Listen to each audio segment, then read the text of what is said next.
Hozirgi paytda hammamiz telefonlardan foydalanamiz, kompyuterda ishlaymiz. Bular albatta ko'zga zarari bor.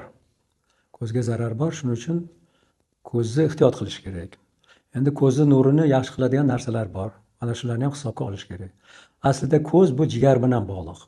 Ko'z jigarni oynasi deyiladi. Ko'zdagi bo'ladigan muammolarni birinchi galda jigardan qidirish kerak. Agar jigar yaxshi sog'lom bo'lsa, ko'zda muammo bo'lmaydi. Endi shuning uchun ko'zni yaxshi nima qilish uchun, nurini ko'paytirish uchun birinchi galda o'sha jigarga e'tibor berish kerak. Jigarni sog'lomlashtirish kerak. Qizil lavlagi juda foydali bu yerda. Qizil lavlagini yeb yurish kerak ko'proq. Qizil lavlagini qoidasi qaynatib yeyiladi yoki bo'lmasa agar sharbatini ichadigan bo'lsa zaharliroq bo'ladi. Unga qizil sabzinimi yoki olmanimi o'sha sharbatlarni qo'shib ichiladi. Mana shunaqa qilib ko'zimizni ham nurini yaxshilashga e'tibor bersak bo'ladi tabiiy yo'llar bilan.